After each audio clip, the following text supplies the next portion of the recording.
বিসমিল্লাহির রহমানির রহিম। Supreme court bar association কর্তৃক আয়োজিত মরহুম ব্যারিস্টার জমিরুদ্দিন স্যার সিরকার স্যারের স্মৃতিচারণমূলক এবং দোয়া মাহফিলের সম্মানিত সভাপতি, উপস্থিত বাংলাদেশের মাননীয় প্রধান বিচারপতি, উপস্থিত অ্যাপিলেট ডিভিশনের বিচারপতি মহোদয়গণ, বার কাউন্সিলের সম্মানিত ভাইস চেয়ারম্যান, জাতীয় সংসদের মাননীয় সদস্য, উপস্থিত সুপ্রিম কোর্ট বার অ্যাসোসিয়েশনের সাবেক সম্পাদক, বার অ্যাসোসিয়েশনের নেতৃবৃন্দ এবং সামনে উপস্থিত মহামান্য সুপ্রিম কোর্টের হাইকোর্ট বিভাগের মাননীয় বিচারপতি মহোদয়গণ, সিনিয়র আইনজীবী বৃন্দ, আইনজীবী বন্ধুরা, আসসালামু আলাইকুম। আমরা আজকে এমন একজন ব্যক্তিত্ব নিয়ে স্মৃতিচারণ করছি যে স্মৃতিচারণ অনেকেই আমরা করে শেষ করতে পারবো না। একজন ব্যক্তিত্বের, একজন মানুষের কর্মময় জীবন এত শিক্ষণীয়, লোভনীয় এবং অনুসরণীয় ও অনুকরণীয় হতে পারেন, বাংলাদেশের প্রেক্ষাপটে এমন মানুষের সংখ্যা খুব বেশি নেই। সেই বেশি নেই মানুষের মধ্যে আমাদের ব্যারিস্টার জমিরুদ্দিন সিরকার স্যার অন্যতম। আমি যখন ঢাকা বিশ্ববিদ্যালয়ে পড়ি তখন স্যারের সাথে সর্বপ্রথম পরিচয় হয়। আমি তখন একটা হলের দায়িত্বে ছিলাম, একটা রাজনৈতিক সংগঠনের। স্যার তখন ছিলেন শিক্ষামন্ত্রী। তিনি তখন, আমরা যখনই যেতেন, একটা কমন রিকমেন্ডেশন ছিল, take action as per rule দিয়ে উনি সিগনেচার করতেন। তো ওই সময় আমি আমাদের গ্রামের একটা স্কুল, আমার দাদা কর্তৃক প্রতিষ্ঠিত, ডেভেলপমেন্টের জন্য গেছি। আমার বাবা তখন লোকাল গভর্নমেন্টের চেয়ারম্যান। তো স্যার ওনার বাসায় সকালবেলায় যাওয়ার পরে লিখে দিলেন take action as per rule. যখন লিখতে যাবেন তখন বললাম, স্যার একটু দয়া করেন এই শেষের লাইনটা লিখেন না, অর্থাৎ অ্যাজ পার রুল কথাটা লিখেন না। পরে কেন? আমি বললাম, স্যার তাহলে তো আর কাজ হচ্ছে না, তো টেক অ্যাকশন পর্যন্তই থাকেন। তো সেই দিন স্যার আমাকে একজন রাজনৈতিক কর্মী হিসাবে চিনতেন। সেই দিন স্যার আমাকে দোয়া দিয়েছিলেন যে তোমার মাথার মধ্যে এটা কিভাবে আসলো, অন্য সবাই তো আর এই জিনিসটা বলে না যে স্যার অ্যাজ পার রুলটা লিখেন না, টেক অ্যাকশন পর্যন্ত লিখেন। যাই হোক, তারপরে অনেক বিষয়। তো আমাদের জমিরুদ্দিন সিরকার স্যার বাংলাদেশের রাজনৈতিক অঙ্গনে এবং সুপ্রিম কোর্ট তথা আইনজীবী অঙ্গনে অত্যন্ত প্রথিতযশা একজন ব্যক্তিত্ব ছিলেন। আমরা অনেকেই হয়তো মনে আছে, অনেকেই মনে নাই, অনেকেই জানি, অনেকেই জানি না। 1/11-এর প্রেক্ষাপটের সময় তিনি জাতীয় সংসদের স্পিকার ছিলেন। আমি তখন এর কিছুদিন আগেই বাংলাদেশে আসি পড়াশোনা শেষ করে। বাংলাদেশের গণতন্ত্রকে নস্যাৎ করে এবং একটা অন্যরকম সরকার প্রতিষ্ঠা করার যে অভিপ্রায় তখন জেনারেল মঈনুদ্দিন ফখরুদ্দিনের ছিল, সেই সময়ে ব্যারিস্টার জমিরুদ্দিন সিরকার স্যার অন্যতম একজন বাধার ব্যক্তিত্ব ছিলেন। আমি নিজে পার্সোনাল এক্সপিরিয়েন্স কিছুটা হয়েছে। সেই সময় যদি গণতন্ত্র রক্ষার জন্য, সাংবিধানিক শাসন ব্যবস্থা কায়েমের জন্য জমিরুদ্দিন সিরকার স্যার যদি শক্তি এবং সাহসিকতার সাথে না দাঁড়াতেন, তখন হয়তো বাংলাদেশের রাজনৈতিক ইতিহাস অন্যভাবে পঠিত এবং রচিত হতো।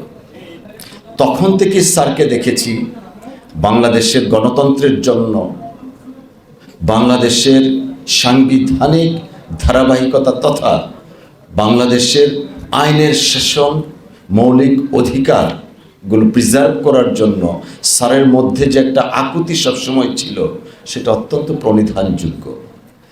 তিনি একজন অত্যন্ত প্রজ্ঞাবান রাজনৈতিক ব্যক্তিত্ব ছিলেন, কিন্তু অন্য 10 জন রাজনৈতিক নেতার মতো তার আচরণ ছিল না। ওনার বক্তব্য ছিল অন্যরকম, শিক্ষণীয়। এবং স্যারের রাজনৈতিক প্রত্যেকটা স্টেপে আমাদের জয়নুল আবেদিন স্যার অনেক দীর্ঘদিনের রাজনৈতিকভাবে প্রজ্ঞাবান ব্যক্তিত্ব। আমি যতটুক দেখেছি, স্যারের প্রত্যেকটা রাজনৈতিক স্টেপের মধ্যে একটা পেশাদারিত্ব ছিল। পেশাদারিত্ব আমি এই কারণেই বললাম, যেমন আমরা নির্বাচন করি, নির্বাচন হচ্ছে গণতন্ত্রের সূচনা, বা সেই গণতন্ত্রকে যখন প্রাতিষ্ঠানিক রূপ দিতে হবে তখন দরকার আইনের শাসন, তখন দরকার সাংবিধানিক প্রতিষ্ঠানগুলো মৌলিকভাবে স্বাধীনভাবে কাজ করার যে একটা প্রচেষ্টা বা কাজ করার সুযোগ দেয়া। তো স্যারের মধ্যে দেখেছি এই প্রবণতাগুলো, যা সচরাচর অনেক দুঃখজনকভাবে রাজনৈতিক কর্মীর মধ্যে থাকে না। তো রাজনৈতিকভাবে স্যার ছিলেন বাংলাদেশের রাজনীতির অঙ্গনে অত্যন্ত পরিশোধিত, মার্জিত এবং প্রজ্ঞাবান ব্যক্তিত্ব। ঠিক তেমনিভাবে আইন অঙ্গনে যতটুকু সুযোগ হয়েছে আমার, যেহেতু আমি দেরিতে পেশায় এসেছি, of course I have very limited time with him, নেভারদিলেস যতটুকু দেখেছি স্যারকে যখন কোর্টে যেতেন, কখনো প্রিভিলেজড হিসাবে যতটুকু তার প্রাপ্য ছিল ততটুকু তিনি নিতে বিব্রত বোধ করতেন। এবং অনেক দিন দেখেছি কোর্ট থেকে স্যার হয়তো কাঙ্ক্ষিত, আমরা যদি বলি অর্ডার বা জাজমেন্ট হটেবার না পাওয়ার পরেও এই মহান কোর্টের প্রতি স্যারের যে একটা শ্রদ্ধা, এই শ্রদ্ধাটা যারা দেখেছেন, যদি দেখে থাকেন, সেই জিনিসটা মাথায় নিয়ে আমরা যদি আইন পেশায় থাকি, আমার মনে হয় তখনই স্যারের কর্মময় জীবনের সার্থকতা খুঁজে পাব। স্যারকে দেখেছি কখনোই কোর্টের সাথে কোনো ধরনের উচ্চ স্বরে কথা বলা তো দূরের কথা, কোর্ট যখন যা বলেছেন মাই লর্ড বলে পিছনে চলে এসছেন। বের হয়ে অনেক সময় স্যারকে বলতাম, স্যার আরেকটু বললে তো হতো। তখন তিনি উত্তর দিতেন, কোর্ট যখন যা বলে বুঝে শুনে বলেন এবং শিরোধার্য। আমি এই কথাগুলো এখন একটু এই জন্য শেয়ার করছি, আমি আবারও অত্যন্ত বিনয়ের সাথে আইনজীবী যারা আছেন, অনেক প্রজ্ঞাবান আইনজীবী আছেন এখানে, বিজ্ঞ আইনজীবী আছেন। আমি আগেও বলেছি আইন পেশা আমি দেরিতে এসেছি। আমি এই কথাগুলো এই জন্যই বলেছি, আমি চেষ্টা করেছি আইন পেশায় স্যারের এই জিনিসটা রপ্ত করার জন্য।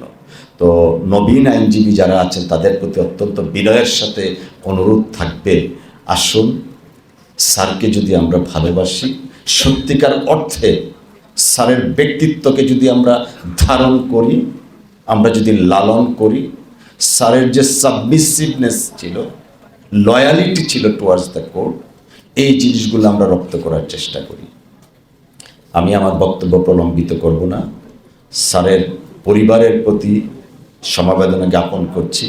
ব্যারিস্টার নওশাদ জমির এমপি আমাদের অত্যন্ত ঘনিষ্ঠ একজন সহকর্মী, এবং আপা আছেন, ছোট ভাই নাওফেল আছেন, প্রত্যেকের প্রতি সমবেদনা জ্ঞাপন করছি। সেই সাথে স্যারের আত্মার মাগফিরাত কামনা করছি। আল্লাহ যেন স্যারকে বেহেশতের সর্বোচ্চ জায়গায় স্থান দেন। আজকে যারা এখানে উপস্থিত হয়েছেন, কথা শুনছেন, প্রত্যেকের প্রতি আমি আমার ব্যক্তিগত তরফ থেকে কৃতজ্ঞতা জানাচ্ছি।